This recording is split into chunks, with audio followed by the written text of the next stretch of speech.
Ntambi wamwinako obuzibu, Zubeda wamfunako obuzibu, Shalomu oyo wabiviri, Mwami Kagato. You cannot be right all that time, for God's sake. Let it be that I'm wrong. Zenzikiriza Namutebi, I'm wrong. But these are patterns. Media people you've been following. And Kasuku, because of his golden heart and values, no hate, it's pure love and positivity. He has tried to Sunday national address. But he shows unity. I still keep my people around because I know their value. Oli ku YouTube channel Agaliwo tuula kalira emboozi egwa makerenda. Abo obanga okyali wakaawo obanga oli eyo yonna gy'oli naye nga gwe buli kumakya wasetinga alarm nga yegena maaso n'okuba nti ekuzuukusa era nga bwe batennavuga tozuukuka mukwano gwange olabika olinamu akasente ebizibu ebiri mu Uganda alarm tezikyatuzuukusa ffe tugenda maaso n'okuba nti bituzuukusa mbuufobo abasiddi omusunsuzi erinnya eryange Agaliwo gwe mkutu gwe tuliko olunaku olwaleero ndi musanyufu nnyo nnyini ddala ndi ne kanso Namutebi ajagenda maaso n'okuba nti ababuuzaako abeeyanjulire mu buufu obwo ebigambo tugenda kubanga tubigamba babuuzeeko. Assalamu alaikum wa rahmatullahi wa barakatuh. Wa alaikum salam. Musibye mutya banyebo ne basebo ndi musanyufu okubanga mbegaseeko nzize okubanga tuwayawayamu nga tuyiga nga nange webansomesa. Amina.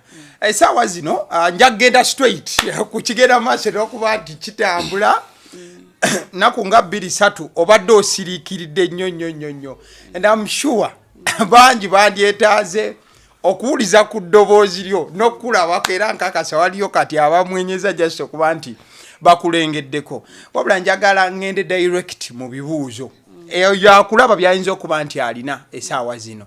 Ekisookera ddala tulina we tubadde tukulaba buli weekend talk and talk show toliiwo. Ekibuuzo ekisookera ddala, are you being persecuted because of your ideology and political affiliation? Okukyanguya ogenda maaso n'okuba nti embeera gy'oyisibwamu lwandowooza zonera okuba nti no oli muntu nnyo WNUP biki side eyo ate ttiimu abamu ku bobadde otambulirako bayinza okuba nti tebatambulira mu lubu olwo. Kisoboka ate mu Uganda abantu abasinga bwe batakanya na muntu bafuba nnyo okulaba nga bamukakkanya. Nze nzikiriza there are better ways of handling situations. Yep. I also hold an opinion nti okubelonginga somewhere semusango. I came out publicly nengamba abantu that I belong to NUP. Ideologically, those people mothered me. They have groomed me. Aba NUP? Yes, into the person I am. NUP kibiina ky'abavubuka bato. Yep. Bato mu byobufuzi. We are the youth of this generation. Ebintu fenge gye tubirabamu yanjawulo. Si musango demanding a better from any person. Yep. For NUP, we are just questioning people. This is not right. This is not right. Must have accountability. Yes. And transparency. Okitegeera gwe bw'ovaayo n'olabanga ebirowoozo byaffe bikunyigiriza olw'okuba tuvuddeyo public and tugamba omanyi nze Namutebi Sumaya I hold an opinion NUP is a better option. Yep. Gwe n'ogamba okumdinaana ekyo tobadde tolina kyogera gwe okubeera nange ekyo don't affiliate yourself to such and such nenkubuuza what wrong with these people do bakola ki okitegeera yep. And you fail to reason me out okitegeera n'ogamba kakati mwe mulaba temulina structures temumanyi kiddako okitegeera yep. You've not explained to me why I should not belong. We have freedom of association. I have every right to associate and affiliate myself with people or with any group as long as I'm comfortable.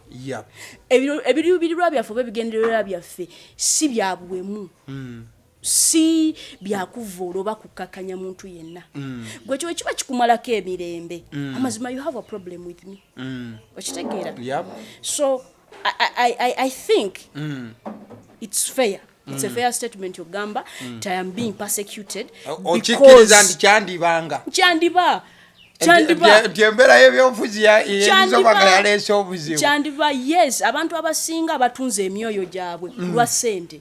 Okitegeera someone agenda kuva publicly agambe no because kati olaba omwana ayogera bubi addamu ati abantu abakulu. My brother nga lwaki sikuddamu nga byongamba tebikwatagana. Have you taken a close look at me? Nolaba nga ndi mwana muto.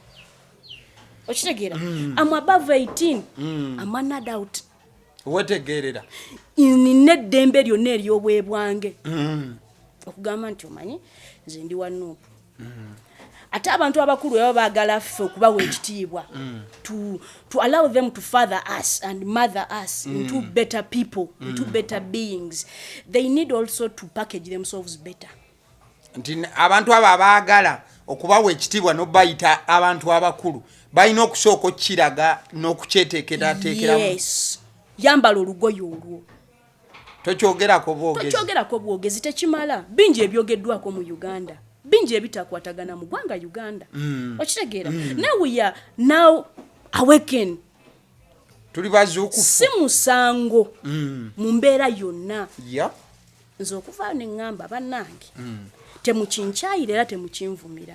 Naye nze ndi bwe nti bwegala okunkonvinsinga you need to sit me down nga kakati olaba ekiddako future etambula bweti ffe gye tuvudde weewano mwina kuwuliziganya tonkubisa kya myaka teri yalina certificate ya bukulu mu nsi era tetuzinoonya emyaka si degree.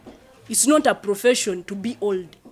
Okitegeera ate kyangu nnyo okuba nga oli mukulu naye nga oli muntu agamba naye nze munange we nali nkola kankunyumizeeko kino we nali nkula nze nalinga mami wange agamba abantu abakulu betwebuuzaako betulabirako babayise mu bingi baba bamanyi eriso ly'omukulu abaganda ne baluteekako n'olugero so neŋŋamba mami wange angambye bw'atyo so nenkula nga abantu abakulu nina olugoye lwembambaza obawe ekitiibwa kyamaanyi era nze siina muntu yenna gwe mpisa mu maanyi oba ne mulaba ne ŋŋamba oba biki mpaka nga wetaddeko akabuuza gwe kennyini. Yes nze kati mukulu ano nali nva ku ssomero olumu ne nsanga omuntu omukulu myaka nga 67 ng'awemula. Nezirawo ne ŋŋamba mano waŋŋamba okuwa abantu abakulu ekitiibwa naye nsanze omukadde awemula. N'omukulu gwensanze ate wa kitiibwa. Mama wange yaŋŋamba kano n'abasiru bakula. Ne mugamba ate kitegeeza kira ŋŋamba okwebuuza si kubi naye weebuuzizza kwani. Osobola okwebuuza kw'oli omukadde abadde awemula. Okitegeera tosobola okukeera nga gwogenze kwebuuza ku mukulu naye omukulu gwe weebuuzaako nga temuli okifunye so kale kati nga tukyali awo njagala ngende ku show eyasinze okuba nti ereeta tabbu buli muntu gye yatunuulidde abamu nesho tebaagiriko bati balaba akatambi ng'otudde next to your colleague n'agenda maaso n'okubanga akuba emmeeza bw'akuba emmeeza ffenna kye twali tusuubira si kye twafuna. Why didn't you react nga byonna biri mugenda maaso n'okubanga bitambula wasigala oli mukkakkamu naye ng'ate ebyaddako awo tebyali birungi. Ati kati olaba nze ndi mukyala Muganda ate tuva mu mpya ez'enjawulo okitegeera abantu abamu tebafuna mukisa kukuzibwa na kukuŋŋaanyizibwa okitegeera so kyovolaba ebintu ebisinga ebitutuukako mu nsi bisobola okuba nga bibi naye how you react how you respond ng'ekintu kimaze okutuukako kyekiba ekikulu. Tubeera ku mikutu gino egy'enjawulo kye bayita pano you come to share opinions and views. We are different people with different backgrounds with different age brackets with different crafting. Buli muntu alina engeri gye yakuzibwa. Our intellectual capacity is different. Entegeera nkukakasa kino ne tukikolako mu science ne tukinoonyerezaako omusajja ow'emyaka 7 ebintu by'abayisemu by experience asobola okuba philosophy entegeera ye bayanjawulo mu yes. n'endaba y'ebintu era tugamba I acquired this knowledge through experience. And then there are those people who have acquired knowledge through education. Ng'abamu amagezi bagafunye lwa yes. buyigiriza. Kati nze at my age people should be courteous enough okunsuulirayo akatawulo. Nti bandikusuuliddeyo akabega kakatono okitegeera ne bagana naye ku paneno through experience people have decades of experience. Exactly. Okitegeera era wotunulira ntutola obudde leero nengendako mu comment section nentunulako waliwo program eyakoleddwa specifically addressing me ya omukulu namulabyeka naye abantu woba omanyi bakwagala nnyo era nga wokomerera abalala ngugamba ofaayo ku bantu ofaayo n'otunulako mu comment section ojja naawe n'olabako biki bye boogera ku mbeera egenda maaso. So we need to abantu abamu beerabira nze sisuubira mwana wa myaka 17 kutegeera nga bwe ntegeera kituufu ne waba mugezi atya kozi olina byolabye byatannalaba. Omwana akulidde China ategeera bulala n'omwana ow'e Uganda. Ekyo kituufu nnyo okitegeera omwana asomye at 17 ategeera bulala n'omwana ali ku street. Omwana wa ku street omusanga he's a master of so much. Yep. Nga survival instincts ze ziri waggulu amanya wajja kukuba wano ngenda kola wenti wali mpitawo wano mpitawo yo obwongo bwonna bubeeramu ekintu eki leero malako. Okitegeera abaana abakulidde mu bikomera ebiseera ebisinga their problem is data. Okitegeera daddy wifi otukoze otya mami agikyusa muoze ebintu nkulaga nti different generations when they come together they appeal to different audiences kyembadde ngezaako tuukako. There are people ababadde batu viewing nenga they resonate so well with me. Nabagamba no benefit of the doubt muto she's a woman she needs some time in a male group she needs some time. She can do better here and there. Okitegeera naye Machas public egambye bwetyo question eri nti were people willing for you to be better. Abantu badde betefutefu okulinda otuuke mu kyaliri. Nze saabuuka kugwawaawo. Okitegeera I've not been there by mistake my friend. Tewagwawo mu nsobi tewajjawo mu nsobi. Sisiri kinyonyi. Tuwabuka n'ogwa. Nengwawo. Boom oli ku show. Okitegeera nasanga olugero lwatambula dda nga lutambula. Ekyo kituufu. Nensaba opportunity muganda wange. He has a very good heart and is a very open-minded person. Let me tell you, if you've met Kasuku one-on-one, oh my God, he's a soul. That guy ali so open. Like takubuza bingi, takulemerako. Kasuku has lit so many candles. Kasuku bangi bayambye batadde ketafali. Kasuku wamutuukirira kugambirawo tugase tutya ABCD I can do ABCD for you. Genda Kasuka. Tainamu eyo kimutiisa nti oba bwe banajja abangi banankuba. He has none of that in his head. For him is saying this show must outlive us. Ndoto olunaku nga talk and talk show. Nga siriwo ngetambula nga there is another Kasuku here. Nga there is another Jenkins here. Nga there is another Bat here. I'm dreaming of a day nga enopano kuliko n'omukyala. Yeah. Like it or not, history has been written. Namutebi Sumaya was the first female. The first person on talk and talk show. Yenze mukazi asooseeko. Yagala gaana. Whoever you know letter asinga obulungi. That has been written. Yes. Okitegeera? Tugende ku show. Still nze nkyali ku show yonga yo. Ekikolwa ky'okkuba emmeeza n'okushatinga up. Si kikolwa muntu yenna kye yatutte lightly. Tubuuza igwe obadde did you have any personal grudge with Eddy Sendi? Obaddeko n'obuzibu ne Eddy Sendi kuba bangi bagamba Eddy Sendi omuwala owalana waaki oba omuwala Eddy Sendi olumba waaki ababiri mmwe mubadde n'obuzibu kuba engeri gye I don't know mubadde n'obuzibu. I'm not going to address a person. Yeah. Sigenda kukikola. However, ngenda kubagamba nti abantu abasinga mwebuuza nnyo lwaki tulina Women's Day. What is the ruckus around feminism? Bino ebintu bitegeeza ki? Why are they saying the same thing crafted differently? Banange kuyafunye chance okulaba ebintu byembadde mpitamu on camera. Okitegeera? Yep. Let's not take it as a joke. There are so many women out there abali mu bifo ebinene naye nga they are confined. Abasajja abalina obuzibu n'abakazi okubeera ne platform bakola ebintu bingi nnyo. Waliwo ekigambo ky'omuntu kyosobola otwala nga kiri lightly naye when it gets from a word to an action ekikolwa nekigenda mu kikolwa kati nga tebikyali bigambo. You need to be very precocious and cautious around such people. Those people are simply narcissistic people. Yes.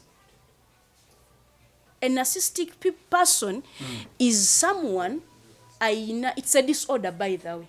Let me go buzibu. Narcissistic people, they are not the problem. They have a disorder. Yes. A narcissistic person yet amanya nti ali. They are always defensive. They are so demeaning. Bakakanya abantu batekanya abantu wansi. They exaggerate a point. Ebintu emu babisukulumya. They are always right. Baba batuufu buli kadde. Okitegera muno ne waba mubuuza kati nze kankubuuza ekibuuzo kino. Mwami Kasuku bakoze yabadde interviewinga mukadde wange. Namugamba, why are you so hard? Why are you like that? Lwaki oli mukambwe nnyo Why are you like that? He simply wanted to crack a code. Could it be nti gwayino obuzibu? Nkufuna. Okitegera it's not a Namutebi problem. No. Kigazo okusinga wetulaba. It's bigger than that. It's bigger than that. It has so much or little to do with me. These people, some of their characters is really so fascinating. They want what we call gratification. They want to be admired. Bagala abantu babeerawo nga babatwala nga. Era kyovolaba Namutebi amala okugobwa ojja ku kamera. Olage public, I'm still the boss. Mundabye kituukiriza. I'll crush her. Njamunyiga. Okitegera she will seize. Okitegera for you don't know that you are moving within the patterns of a narcissistic person. Obera teweeraba. You can't see it. Nti olina obuzibu obw'amaanyi. They simply never detect it. Era okakasiza nti ali mu stages ez'okuwona ng'atandise ogamba maybe I'm wrong. Maybe I need to do this better. Naye bw'obeera mu kiseera kino obeera teweeraba nti. You don't. They want to dominate. Buli wobeerawo ng'omuntu adominatinga ayagala superiority eyo. Ye kabaka buli kimu nga yakulembera. Kati nze mbadde ndowooza twandikoze tuti. Olaba ekintu kino tukijje wala. Kakati nze mu kutegeera kwange. Ffe nga tutula ntugamba era we don't react there and then. Muchoka chiwa budde. That's why I didn't react. I had to hold myself back and maintain a smile. No kulaba kyekigenda mu maaso kati. Because that was my only chance. Okulaga ensi nti there is something wrong. Okitegera? For someone waliwo abagenda okutula ku video eno aleme na kusaachinga. All those factors, characteristics zenkuwadde, even if you Google them, they are there. Omuntu wali mu nkule. They are dominant. Ekitoboso kotegeera. They are always demeaning. Ate kyakola kino kye kisinga okunyuma. Bwabeera mu mpologoma. Anonyaayo akamyu. Naga kakati ono gwenfiirako. I have to strangle them. Oh no. Wenda gono nti nina amaanyi bali bajja ziri empologoma ziyinza okugiramu bwe ziti. Nezima nti maanyi mwe. Because the only person you could scare was a female. If you really wanted to prove a point, okitegeera there are men in your league bwe mutambudde a real man protects omusajja owaddala akuuma okitegeera omusajja tebamugamba nti kati oyetaaga protection they shield in yenyiga bwenyiza Kasuku teyabirinda there and then tables have been banged nagamba nedda kino kisusse wekyandikomye tetugendayo now because Kasuku gwe tudiringa naye yasoma psychology. Yes, that's true. So for him he knew ekigenda mu maaso nagamba now we are at the climax of it. I didn't need to do anything. I didn't need to lift a finger. I was not required to. Because abasajja baaliwo abalina okugenda maaso n'okuba nti bakola ekyo ekyabatonderwa okukola. Yes. These things in Babulye were trying to go by their patterns. They will unveil themselves. And if you are open to learning, the other one has failed at this, someone else has chipped in. Yes. You cannot suppress someone from expressing their opinion. You don't have because gwe mulamu gwabalese mwenna expressing buli omu opinion. A dialogue ku panel it is so rich. Nga babuuziza, what do you think? So my dad is always fascinated with how I see things. Yeah.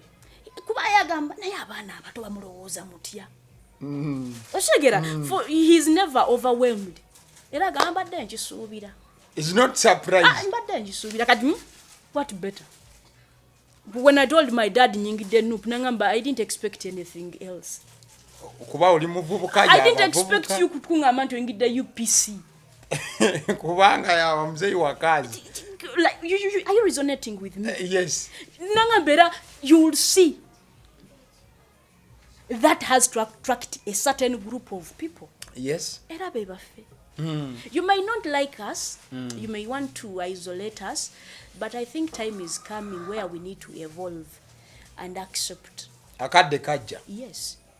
Enchuka ejja. And you don't have the monopoly on knowledge. Teri alina bwannannyini bwankomeredde ku magezi. Kukutegeera tekiriyo. There is a possibility nti otegeera nnyo mu bategeeranga gwe.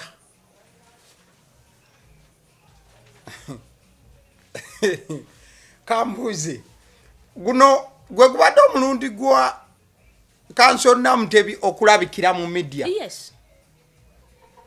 Kasuku gave me a platform.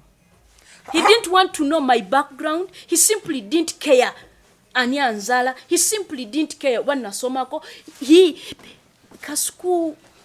Oh my God, I've never met someone so good. I've never met someone so real. That guy is a different breed. It's hard okubeera ne Kasuku and you hold it personal. Kasuku will hold you back. He will tap your back always. Nagamba no, it's okay. It's okay, let's walk. This will pass. He will always direct you. Lwaki ye yakkiriza nti mu media nduddemu kati ndi mukulu abaana bandabirako era bw'omutunira waba ayogera ayina bw'atukanagamba okay. Regardless, we move. Achireka. Yes. Awewa. Rutukuita kuwewa. Nakuta. So that gentleman, I hold him in high regards. And I really appreciate the chance and the platform he extended to me. I don't know how far I'll be around, but I am very thankful. All right. People around us, by Sharon, Ntambi, they've reached out. And I saw Ntambi, namulabe bambi ngagenda maaso n'okuba nti. I didn't need to come out and defend myself. Yeah, I've seen Ntambi around. The public has done it. Yes. The public has done it. People have aired their opinions. Because kyekiri kye nakugambye nti gwe tomanya nti olina disorder. You never know. Naye abantu baba balaba. Yes. Gwova no justifying mbadde protecting mulimu gwange. It is about them. Their selfishness is about them. Where you don't care how far you will go. Okitegeera. You don't care how much you will break. Yes. They don't care. Narcissistic people basoka ne babanga bali good. paka watu kanga takyasobola kubearing oba kucontaining they become asoka kuba mulungi then nekitandika omu overtaking akiri. My brother, I'm telling you this. People are facing this at workplaces. People are dealing with this within marriages. This is a real problem.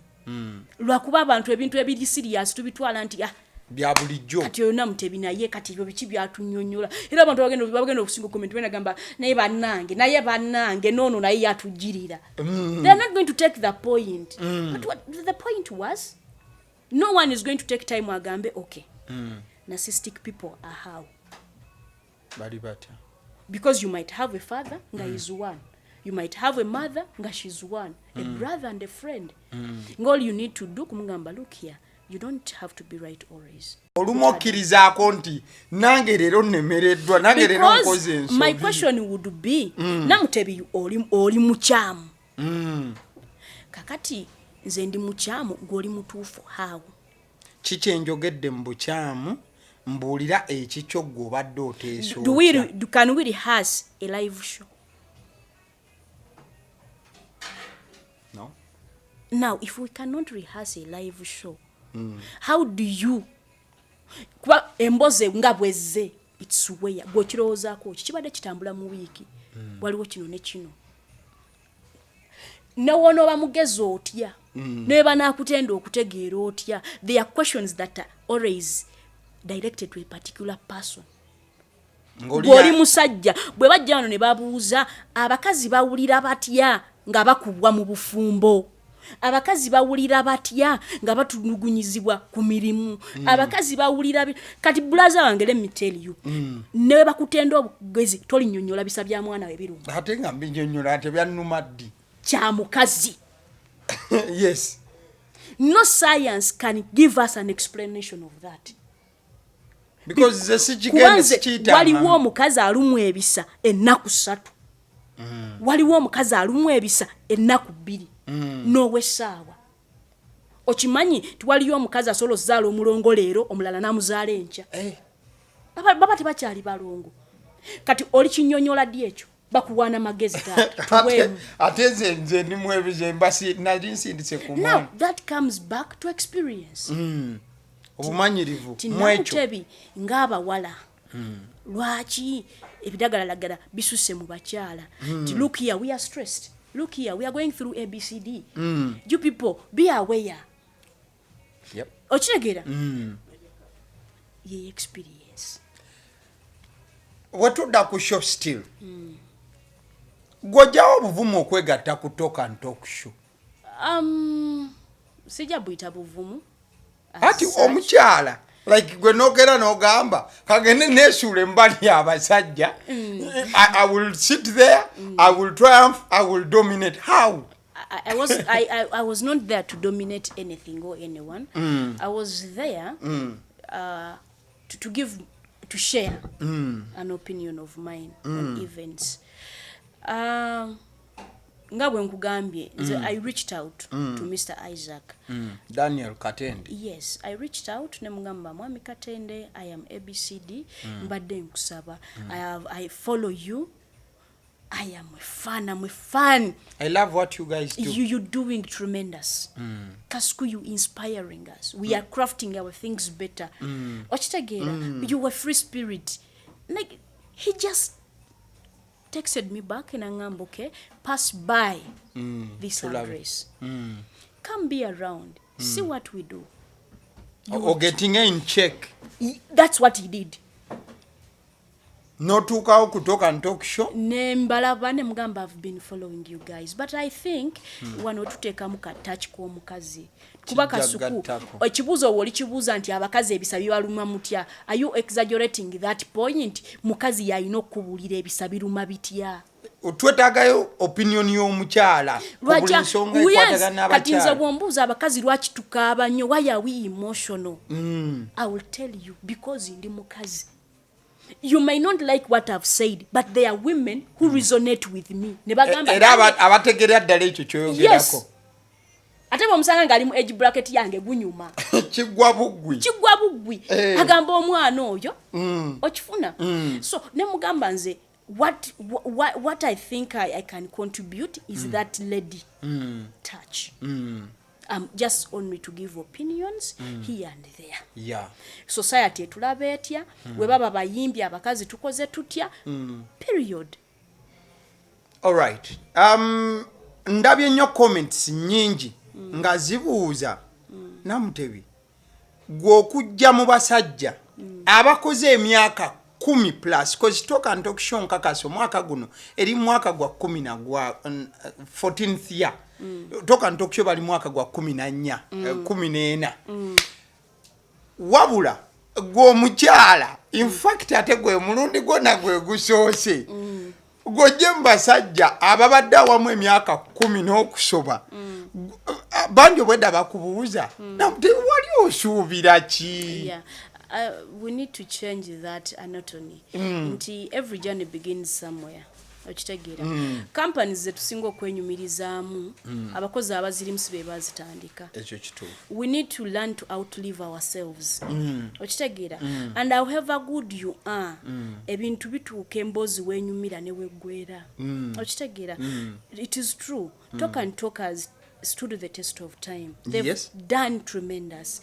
We appreciate them. But there was no harm. I don't think so. Because if there was, I wouldn't have been given a platform to start with. Yes. Wechibanga idea ya Isaac Mwami Kasuku is for talk and talk show. Kubeerawo 50 years from now.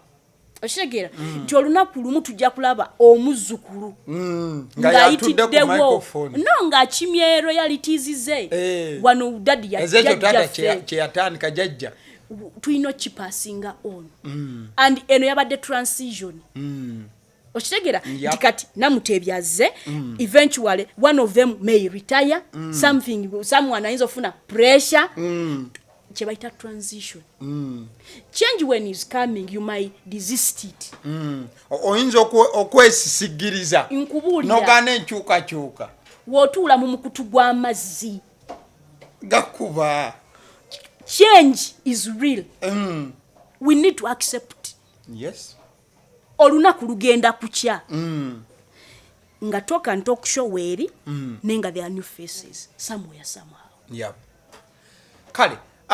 Twabadde tuli awo ennaku zino 2 we tusinze okufunira amawulire kuba Saturday eno wabaddeko ku talk and talk show.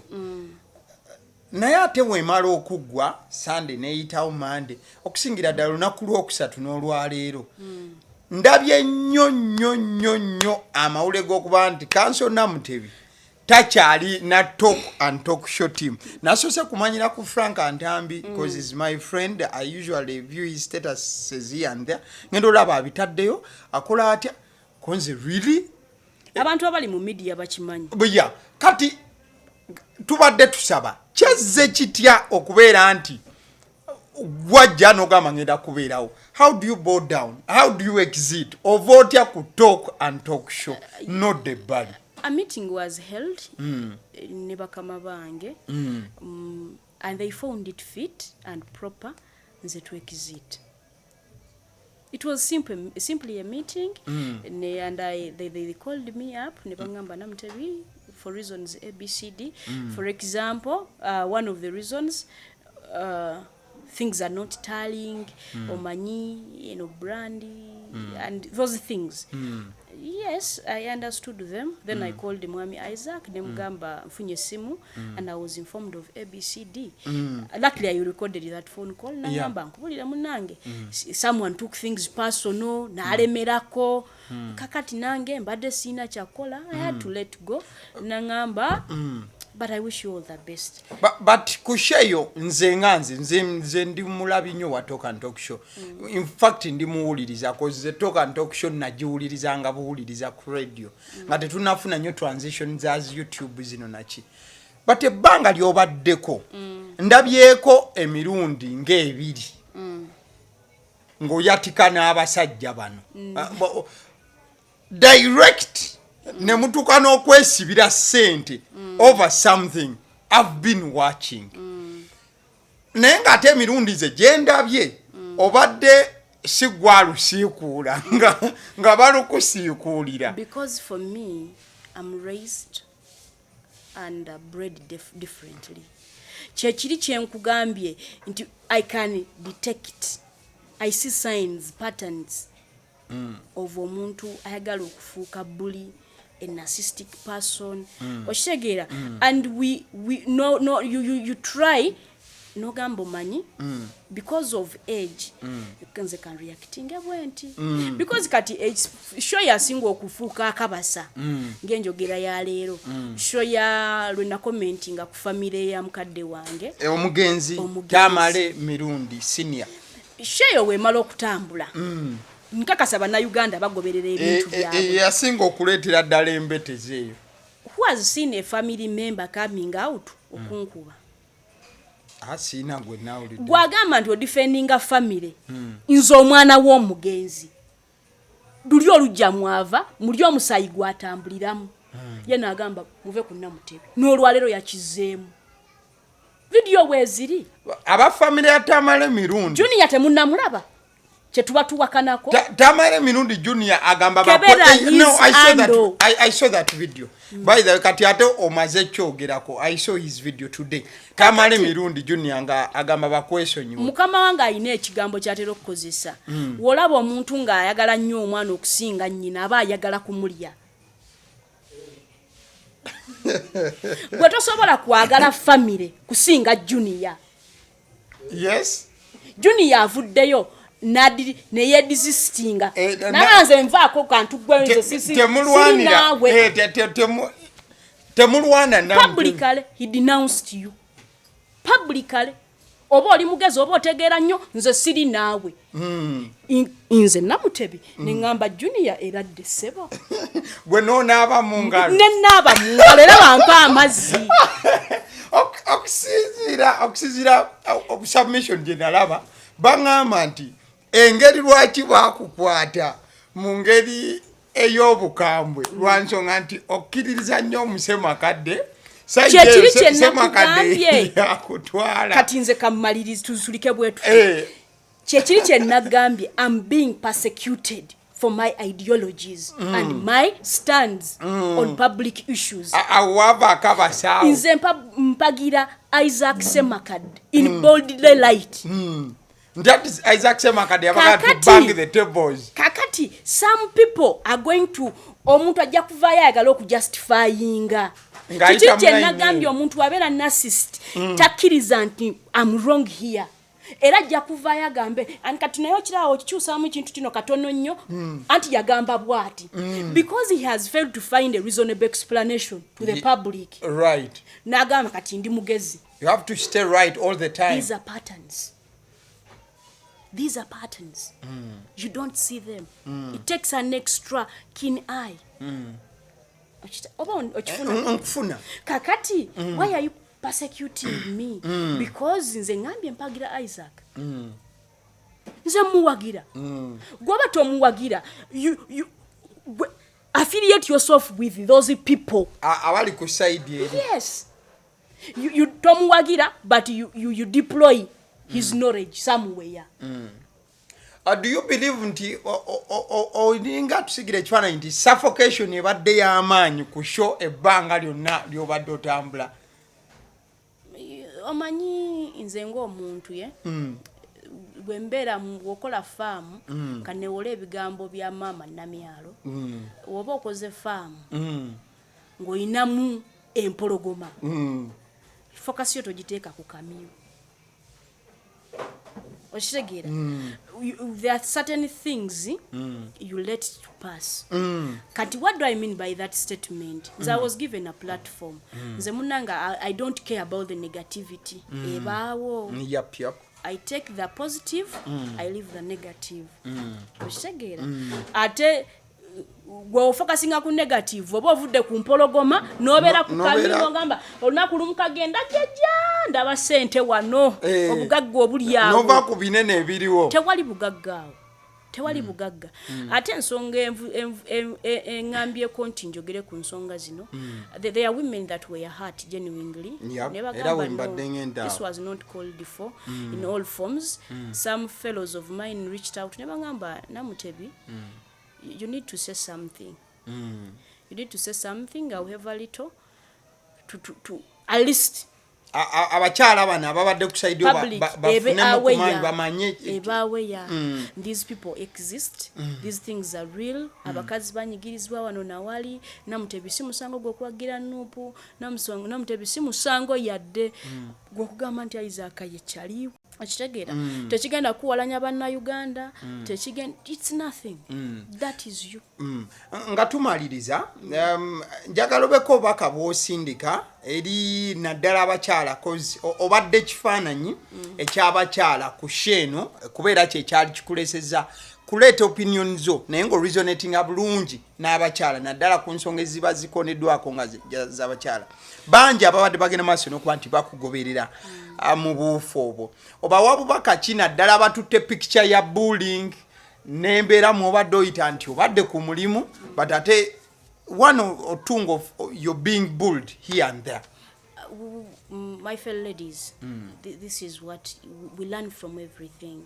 We learn to speak out. We learn to package our words better. I am a different person. I'm growing. I'm evolving here and there. That is an opportunity. We pray for a better one. Nezisinga kao zijja kujja. Fellow ladies, waboli yeyo nga it is too much. Don't commit suicide. Ekitegeera togenda ku mwenge stay strong speak out one thing bullies fear most is rising up to them okuyimirira n'omutunuya n'omugamba no that won't tekijja kukola some of us choose silence nenkuleka mu kingdom yo n'ofuga obwakabaka bwo yes nenkuleka eyo bwe noobeereyo waggulu ne egoyo abantu ne bakubuulira okitegeera and these people ababali okumpi there are different people abali mu abakola ebintu bino if people are cautioning you Ntambi wamwinako obuzibu Zubeda wamfunako obuzibu Shalomu oyo wabiviri mwami Kagato you cannot be right all that time for God's sake let it be that I'm wrong zenzikiriza Namutebi I'm wrong but these are patterns media people you've been following and Kasuku because of his golden heart and values tieba mkuza no hate it's pure love and positivity he has tried to mumunyigirizza wano nakola Sunday national address naka musajja katumujjewo wano tumuteeke eri but he shows you I still keep my people around because I know their value ashtegera you people it's not me okay it's me let's say it's me zo manyi nzikiriza gobadde omumuli gwa kino kyonna nze nzikiriza mangu kuba ndi muto kyovola abasiroga okitegeera manyi when you wakiriza mangu nti I can be at fault bingi byotasobola kukola wewala bingi naye omuntu buli wabeera awo you know because I know at the end of the day it's a game of money olina akivugira ku eyo line we need to do better. Yes. Bachala banange speak out as much as you can. Buli wafuna chance mwogere bana mawulire these things are real. Talk about them as much as you can. Lawyers are doing their level best okwogera ku bintu bino abantu basibiddwa okitegeera we need to not be silent on core issues. We need to be awakened and we need to do better. And benyiziza because I'm certain there are people abagamba singoba kakola kati you put a foot wrong they are going to crush me again kati they have a babosive character again narcissistic person you people it's a bold word ababulala nnyo kati asobola kubeera babosive n'agamba sijja mwana kula faba ina masanyalaze simu amasanyalaze the ego the dominance I am the king I am right nga tuva wana akasemberayo ddala bangi ababadde batandise okuba nti bakuwulira ebigambo byo nga bibatuukako ne babaako engeri gye bibakyusa oba ba resonating ennyo naawe oba baali teba resonating naawe omanyi omuntu obeera awo but bw'oba otambula naddala mu media muno mwe tuli ojja picking up abakutambulirako abakubaka should people expect you okusigala mu media oba kati ebintu ke byayonoonese ozeeye wammwe bukunja okola emirimu emirala. I'm around and I will always be sharing those opinions ezinyiiza kasanze mba nzikiriza nti siivodde sikakkanyiza and the beauty about it tuyigamu so bakusuubire anytime bajja baako ebakulaba bansuubire era very soon I'm going to tackle another very sensitive subject mujjajba muziraba aya kale obaka bw'obusembayo basiibule tuve wano banange mbagala nnyo abavubuka twetanira okukola ebitugattako wolaba opportunity teekawo empapula teekawo obudde teekawo amaanyi much as you comment negatively n'ovuma teeka mu maanyi mu bintu nga bikugattako teeka amaanyi mu bintu nga bikugattako ekitakugattako bw'okibala tekingattako ng'oyitamu yes kale mbadde ne kanso Namutebi olutalo lwali awo kubwa kanso ne ngamba bannaye kiki kyetuliko wano mbadde ne kanso Namutebi ng'agenda maaso n'okuba nti ebibuuzo nkakasa tetulina kye tuleseeyo nkimanya abamu badde mwagala tuveeko we tuyitana naye kanso ndoza neetagayo masannyalaze abalesaawo mpola mpola abasiddi omusunsuzi erinnya eryange agaliwo gwe mukutu Rukia yabadde ku camera. Thank you. Mubeere bulungi.